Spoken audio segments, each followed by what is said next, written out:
한 페이지 보시면은 그 관련도 문제가 있죠. 그리고 토공에 대해서 문제 14번까지 있잖아요. 그죠? 여기요? 14번. 이게 여러분 공부해보면 아시겠지만은 요게 뼈예요, 뼈. 14번까지. 그래서 문제 1번에 대해서 크게 기본적 성질에 대해서 요 말을 바꿔가지고서 6문제가 이렇게 나왔다는 얘기예요. 그죠? 문제 2번 토질 조사에 대해서 이렇게 많이 나왔고, 그래서 넘겨서 7페이지 보시면 그 맨 마지막에 14페이지 봐가지고 14번 문제 해가지고서 보시면은 흙의 동상 방지 대책인데 이 동상에 대한 문제가 이렇게 말을 바꿔가지고서 나왔다는 거. 그러니까 여러분이 문제를 푸실 적에 이거에 대해서 용어 한 문제, 논술 한 문제 찾아서 하시면 되겠죠. 굳이 이 많은 문제들을 볼 필요가 없이 흙의 기본적 성질은 여기서 용어 한 문제, 논술 한 문제. 자, 토질 조사에 대해서 용어 한 문제, 논술 한 문제. 요 정도만 정리를 하셔서 일단은 이 8월 10일 날 시험 보는 것까지 해가지고서 그렇게 가셨으면 해요. 자, 그런 식으로 보시면 돼요. 그게 그렇게 됐다. 자, 8페이지. 자, 흙의 기본적 성질. 이게 제가 일일이 다 설명할 게 아니라 그 공간 있잖아요. 공간에다가 여러분 이제 이렇게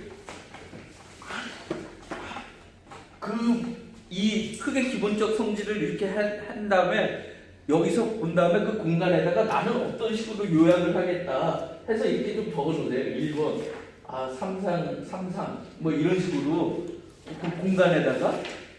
자, 그리고 흙의 기본적 성질은 삼상이 있어요. 그죠? 그 다음에 또 뭐가 있겠어요? 흙의 기본적 성질 해가지고 나오면은 사질토, 점성토. 그죠? 이거에 대한 생각. 그 다음에 흙의 공학적 특성, 그런 기본적 성질이 공학적 성질. 이렇게 그 공학적 성질, 이렇게 그 공백에다가 조금 써놓으시라고요. 이렇게. 그 있죠. 그러면은 내가 굳이 나중에 그 책을 다 안 보더라도 그 앞에 요약된 것만 좀 해서, 자, 삼상은 뭐 공기, 물, 흙, 입자 이렇게 돼 있다는 거고, 자, 사질토의 성질이 뭐 있겠어요? 상해 디보큐 해서 상해 디보큐 해가지고 우리 그 죽은 토목 여기 29페이지 한번 보실래요? 29페이지.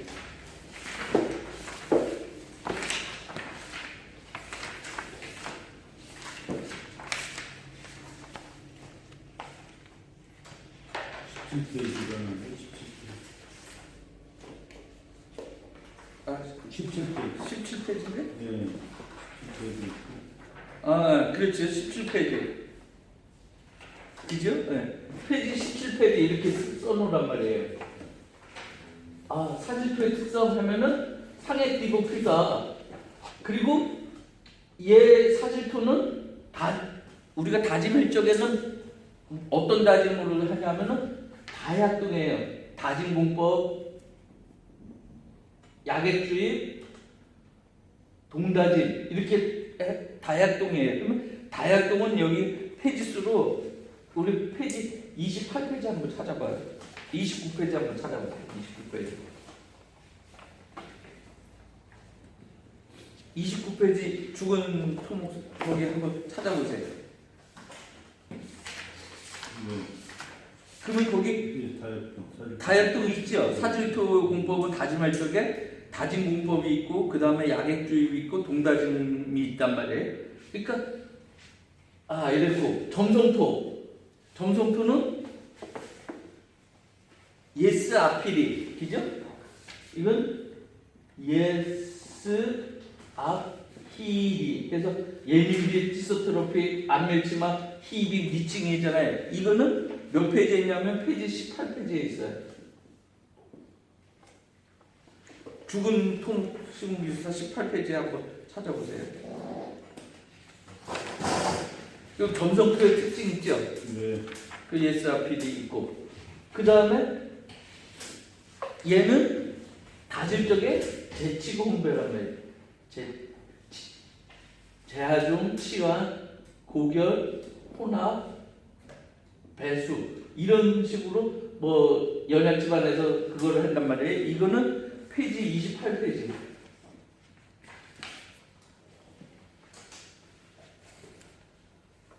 그 공학적 특징 하면은 전압수지라고 그랬죠. 전달 강도, 압축 강도, 투수성, 지지력.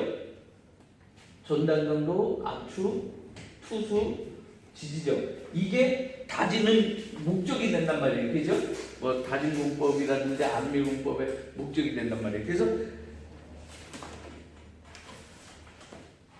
지금 여기에 뭐 여러 가지 내용들이 있는데, 이게 흙의 기본적인 성질은 삼상이 있고, 그 다음에 사질토와 점성토가 있고, 그것들에 대한 어떤 분석하는 방법이라든지 특징, 그리고 다진 방법, 이런 것들이 쭉 따라와야 돼요. 인대처럼.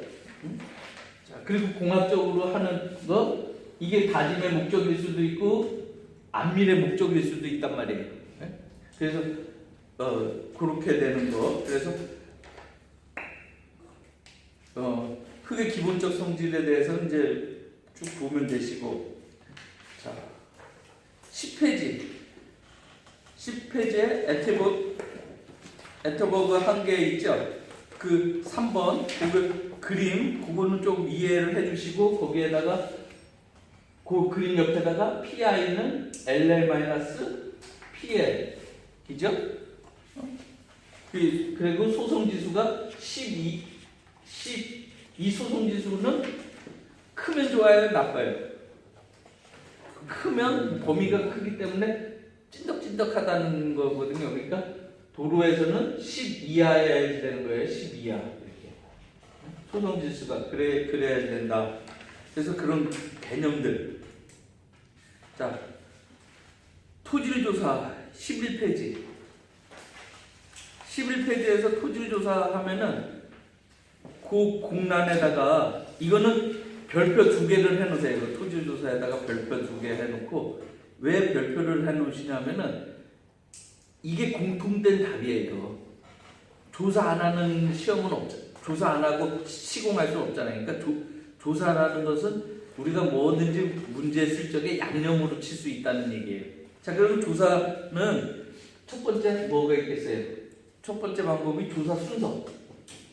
조사 순서 해가지고서 예, 현, 본으로 해서 예비조사, 현장조사,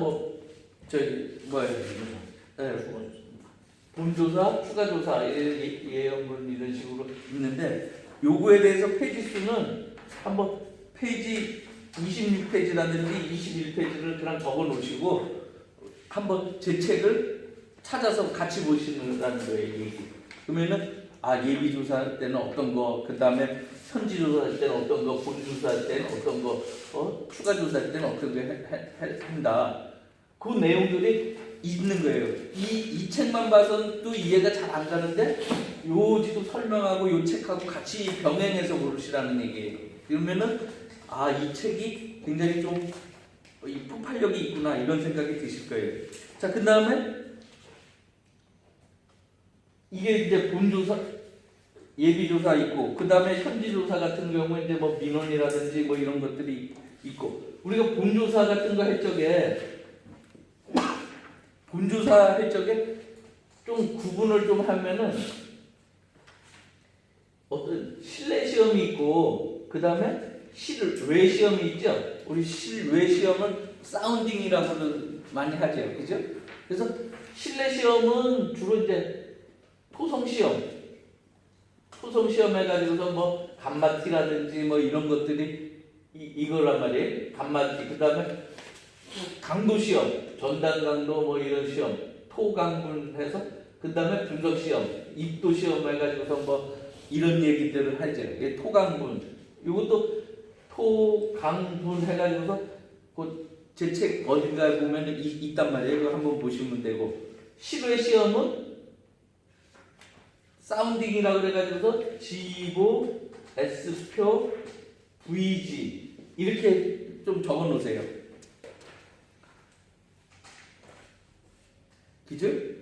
이게 이제 이런 식으로 할 수가 있고, 그 다음에 암조사 같은 경우에는 암반일 경우에는 우리 투수시험, 투탄, 강변지. 제가 원래는 이렇게 저거를 앞자만 따서 이렇게 외우거나 이러는 걸 별로 안 좋아해요. 근데 몇 가지 지금 여기 이 토공 쪽 분야에서는 몇 가지는 앞자를 따서 빨리 외워야 되는 부분들이 있어요. 왜냐하면은 시험에 빨리 쓰기 위해서 공통된 내용이기 때문에 조금 제가 봤을 적에는 한 30개 정도는 앞자를 따서라도 좀 외워주셔야 돼요. 그래서 아까 이런 실내 시험이면 토강분, 그 다음에 실내 시험이면 지하탐사법, 보링, 샘플러, 그 다음에 표준관리 시험, 뭐 개인 테스트, 지지력 시험 이런 것들이 사운딩 시험이라고 그러죠. 사운딩이라는 건 이제 그 위치에서 제 위치에서 시험한다는 거고, 암반 시험이라는 건 투수 시험, 탄성파 시험, 강도 변형 지압 시험이 있는데 이거 페이지 22페이지 하나 더 적어 놓으세요. 이렇게 제 책을 22페이지 찾아보시면은 이거에 대해서 나와요. 그 다음에 암반하고 암석하고는 좀 차이가 있죠. 혹시 암반하고 암석하고 차이를 아실 수 있을까요? 암석은 아주 매시브 아주 완전한 거를 얘기를 한 거고, 암반이라는 거는 그 안에 균열이 많이 있고 이런 거를 포함을 시키는 거예요. 매스한 그런 거예요. 그래서 암반 시험하고 암반 분류가 있어요. 암반 분류. 이거는 암반 분류는 우리 절풍냄 RRR 균기 이렇게 해가지고서 전리에 의한 방법, 뭐 통합 방법에 의한 방법, 여러 가지 이런 방법들이 있는데 요거는 제 책에 한번 찾아보시면 있어요. 그러니까 요런 게 토질 조사하면은 딱 몇 개가 떠올라야 돼요. 나는 토질 조사다 이러면은 조사 순서가 이렇고, 실내에서 하는 거, 실내에서 시험하는 게 있고, 암반은 이런 식으로 분류를 한다. 이렇게 해가지고서 딱 머릿속에 이 대제목 토질조사라는 것만 보면서 이렇게 나오셔야 돼요. 그래서 자 11페이지 이제 보시면은 그런 게 있고, 순서가 있죠. 사전조사, 예비조사 있고 3번에. 자 12페이지에 토질조사의 종류해서 지하탐사법, 보링 뭐 이런 게 있잖아요. 거기다가 지보, S표, VG 이걸 써놓으시면 돼요. 페이지 21페이지 이렇게 써놓으시면 되고, 자 그러면은 쭉 읽어보시면 돼요. 일일이 다 설명할. 그 다음에 14페이지 토질 시험 있죠. 거기다가 토강분 이걸 쓰세요. 토강분 이렇게 써놓으시면 되고, 자 그 다음에 15페이지 입경 가족 곡선. 거기다가는 입경 가족 곡선 그 그림 있잖아요. 그림하고 거기다가는 입경 가족 곡선은 별표 하나 정도 해놓으시고, 이게 분류 시험 분석이라든지 분류 시험이에요. 입도 분석으로. 저번에 입도 시험에 대해서는 얘기했죠. 채로 쳐가지고서 누적 가족 곡선 그리고 빈입도냐, 입도가 양호하냐. 그래서 이 누적 가족량이 이렇게 해가지고서 예를 들어서 이게 입도가 양호한 거고, 이렇게 되는 거는 입도가 없다는 거죠. 빈입도라 그러는 거죠. 균등하다는 거, 빈입도. 이건 어떻게 보면 입도가 균등하다.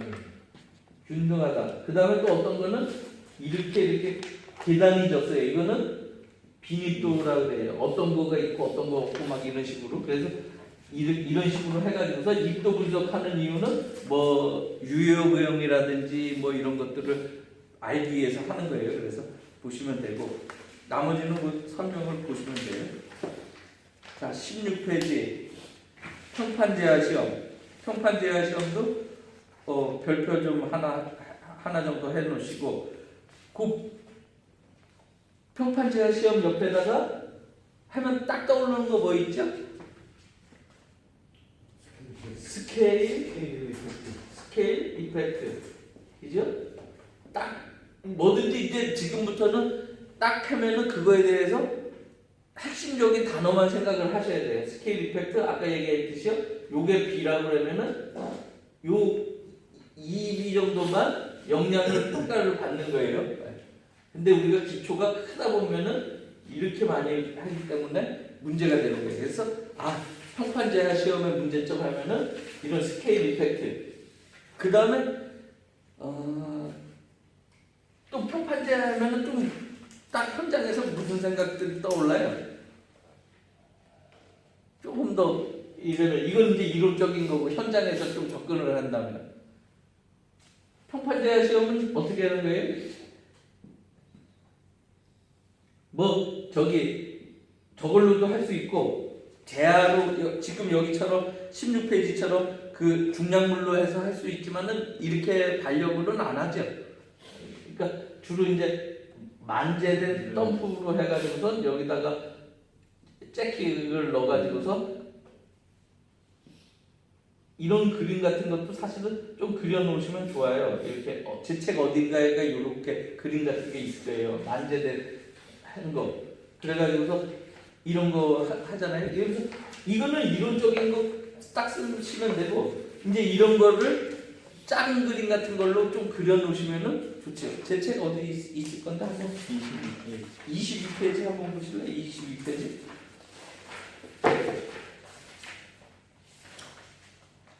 그죠? 도로 평판제화 시험에서 만재되는 거 있고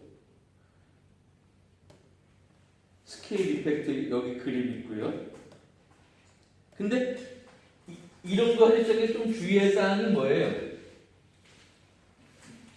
짝키하고 지지대 이격거리. 그렇죠. 짝키하고 지지대하고. 왜냐하면은 이 기초 진짜 단장님이 굉장히 저거가 훌륭하신 거예요. 뭐냐면은 이게 영양 범위가 항상 이렇게 간단 말이에요. 그런데 여기에다가 우리가 이런 측정하는 그 게이지 같은 거를 여기다 놓으면은 이 게이지가 변동을 한단 말이에요. 집안 때문에. 그래서 이런 여기 게이지가 이 평판제화 시험하는 데에서 이격이 돼야지 돼요. 그 이격하는 거. 그 다음에 또 현장에서 이 잭 올리면서 여기다가 디스켓 같은 거 끼면서 올리잖아요. 그죠? 근데 이게 디스켓 같은 거 이렇게 안 맞으면 닳으면서 튕겨나갈 수도 있고요. 그래서 안전사고도 일어나고 또 그 다음에 이런 유압 호스다 보니까 잘못해서 여기가 유압이 여러 호스 같은 데서 해서 사고도 날 수도 있고 이제 그런 얘기들을 조금 써주면은 뭘 못 쓰겠다 이러면은 이런 그림하고 그 평판제화 시험에서 요거는 지금 설명했을 이런 것들은 기억하시겠죠, 그죠? 그리고 이런 거에서 좀 특화되게 쓰시면 돼요. 이 변형이 발생하기 때문에 이 게이지는 그 시험하는 데서 조금 게이지 받침대는 좀 떨어져야 된다. 그리고 이런 잭을 받치고 이러기 때문에는 유압 잭을 받치고 이러기 때문에 그 디스켓이 튀어나가 가지고서 다치는 경우가 있으니까 온전하게 정위치에 위치를 시켜야 된다. 잭을 그런 것들을 쓰시는 거예요. 그러면은 이런 게 점수가 좋은 거예요. 제가 드리는 말씀이 공부를 아주 많이 한 사람들이 아주 불합격하기가 쉬워요. 근데 공부를 덜 했어도 요령을 아는 분들이 빨리 합격하실 수도 있어요. 근데 저는 이제 그거를 득도라 그래요. 득도. 어떤 득음을 하고 득도를 했다고 그러는데 항상 혼자서 공부하신다든지 아니면은 이렇게 저기 무식하게 공부하시는 분들이 항상 시험을 보면은 꼭 51교시 뭐 59점, 2교시 61점이나 2점, 뭐 61점에다가 막 4교시 같은데 뭐 한 51점 이런 식으로 맞아서 꼭 평균 점수 58.5 뭐 이렇게 하시는 분들이 있어요. 제일 위험한 분들이 제가 생각하기에 56점대에서 59.9까지 되시는 분들, 이런 분들이 진짜 제가 봤을 땐 위험하신 점수대예요. 차라리 54점 밑으로 맞으시는 분들, 이런 분들이 기본적으로는 어느 정도는 있어야 돼요. 기본적으로는 어느 정도 있어야 되지만은 하여간 이런 분들이 어떤 요령을 알면은 64점을 맞을 수가 있어요. 저 같은 경우가 바로 이런 케이스인데 처음에 저도 공부 꽤 많이 했다고 생각해서 합격을 했다고 생각을 했는데 54점 맞았어요. 근데 점수가 54점밖에 안 된 거예요. 그래서 왜 그럴까 이래서 막 분석을 해봤더니 제가 무슨 걸 잘못 쓴 거예요. 잘못 쓰고 뭐 잘못 알았다든지. 그래서 그걸 좀 바꿨더니 이해 시험에서는 64점으로 합격됐어요. 이게 제가 32살 때인가 이럴 때. 그래서 이런 득도를 해야 돼요. 제가 그 저번에 시간에도 줬던 분 시험이 맨날 이 점수 맞다가 항상 떨어지는 분이 맨날 그 58점대에서 떨어지고 그랬던 분인데 진짜 운이 좋았던 거고,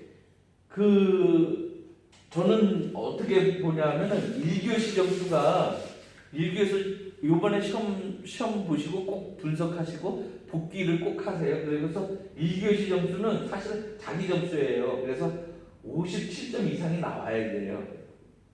57점 이상이 나와야지만 기본적으로 공부했다는 사람이에요. 이게 안 나오면은 사실은 공부 양이 많이 부족했다는 거 아시면 돼요.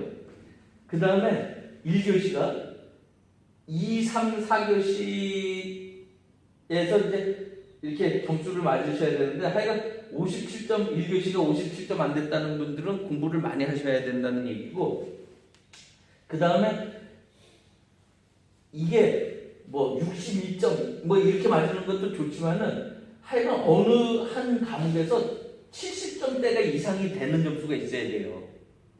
이런 점수가 없으면은 분명히 이 58점, 59점에서 떨어져요. 그러니까 이런 점수를 하나 맞으려고 그러면은 저도 뭐 이거 하면은 그 두 번째 시험에서 80몇 점대가 있었어요. 82점인가? 그러니까 이거 한 교시가 이거 맞고 나니까는 어디서 빵꾸 나도 다 해결이 되더라고요. 합격이 되더라고요.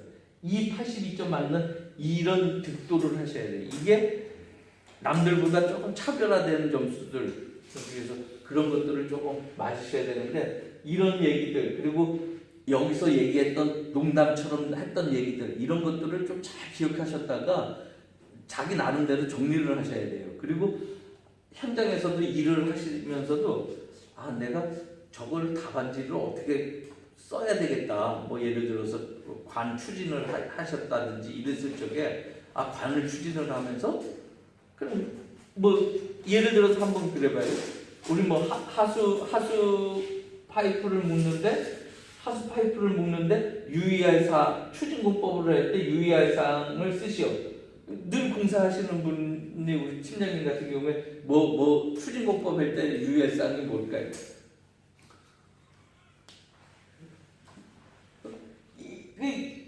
이런 것들을 머릿속에 좀 생각을 하셔야 돼요. 그래서 난 저런 문제 나와봐라. 난 이걸로 조지겠다. 딱 이런 생각을 해야 되는 거예요. 그래서 추진공법을 했다. 이러면은 먼저 발진구, 도달구 그 생각들을 하셔야 되고, 그러면 여기에 가시설 같은 거 주의할 사항들 하고, 여기가 또 이렇게 밀어낼 적에 뭐 주의할 사항들, 그런 다음에 이게 뭐 길어지면은 뭐 산소 공급이라든지 그런 공급, 그 다음에 이게 너무 뭐 깊거나 뭐 되면은 무슨 가스 같은 거 주의할 사항, 아니면은 또 비 같은 거 급작스러워 왔을 적에 물이 들어왔을 때 뭐 응급조치를 어떻게 할 거든지 이런 것들에 대한 여러 가지 제가 얘기하는 이런 득도의 생각, 나만의 답을 쓸 수 있는 것들을 많이 생각을 하는 거예요. 그리고 추진할 때에 가면서 앞이 안 보이니까 측량을 어떻게 할 건지 이런 얘기들을 늘 그 공사하면서 생각을 해볼 필요가 있단 말이에요. 그래서 그런 것들을 여차해서 너 나와봐라 이러면 이렇게 쓰는 거예요. 그래서 그런 생각들을 좀 현장하고 좀 잘 풀어낼 수 있도록 이런 그림 같은 게 우습지만은 그리기도 편하고 나중에 이제 저거 하기도 편하단 말이에요. 이런 저 게이지 같은 거 이렇게 제 쪽에 자 그런 거 생각하시면 되고 자 17페이지에 그 CBR은 그 캘리포니아 석쇠 그 쇠석을 1로 봤을 적에 100으로 봤을 적에 기준으로 한 거죠. 그래서 그 정도만 아시면 되고 자 18페이지 토공사 착공전 시공 계획 및 유의사항 해서 그거는 한번 쭉 읽어보시면 될 것 같아요. 그죠? 뭐 특별하게 설명드릴 거 없죠? 쭉 읽어보시고 자 22페이지 흙의 전단 강도 개념과 시험 방법 이거 얘기했죠. 그 흙의 전단 강도는 여기서 공간적 선질에서 전단 강도 그래서 흙은 압축 강도도 없고 인장 강도도 없고 오로지 전단 강도만 있다 이런 생각. 그리고 점성표는 이렇게 가고 이쪽이 저거고 그죠? 그 다음에 이쪽이 뭐죠? 시그마로 가죠. 이게 점토 아주 순수한 모래, 그 다음에 일반 모래는 이렇게 되겠죠. 그래서 이 값을 우리가 또 파이 값이라고 그러는 거예요. 그죠? 이런 개념을 좀 알고 계시면 되는 거고. 자, 그 나머지는 한번 읽어보시면 되고요. 자, 27페이지. 저번에 얘기했던 거기 때문에 베인 테스트 한 5번째 줄 보시면 베인 테스트 있죠.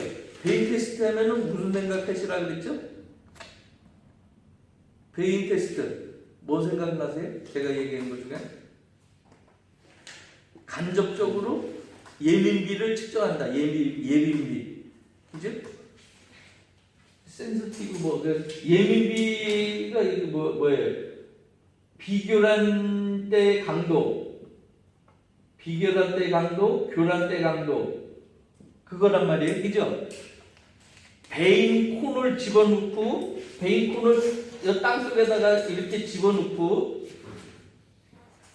땅 속에다가 이렇게 집어넣고 처음에 돌릴 적에는 비교란 강도예요, 그죠? 그런 다음에 여러 번 돌리면은 교란된 거예요, 그죠? 그래서 그 강도를 체크하면 간접적으로 예민비를 판단할 수가 있는 거예요.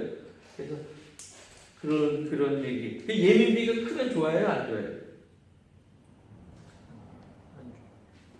안 좋죠, 그죠? 자, 그런 거 생각하시면 되고. 자, 29페이지. 점선토 사질토의 특징 이거 중요하죠. 한 3개 정도 별표해 놓으시고 자 전성토 사질토 하면은 아까 얘기했지 뭐가 생각나야 돼요? 그죠? 상해지복규 이거 생각나야 되죠. 예. 그런 다음에 다진 방법 이게 생각나야 되겠죠. 예. 이런 얘기예요.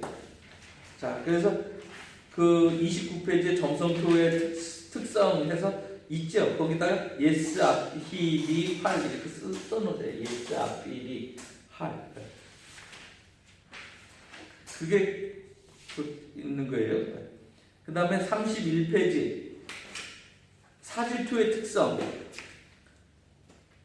사질토 상대밀도 빌러터시 액상화 퀵샌드 보울링 뻘킹 이런 것들이 있죠. 그래서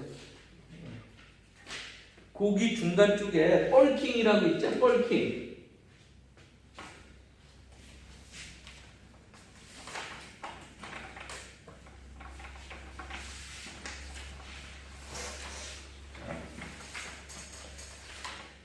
뻘킹 있죠, 뻘킹.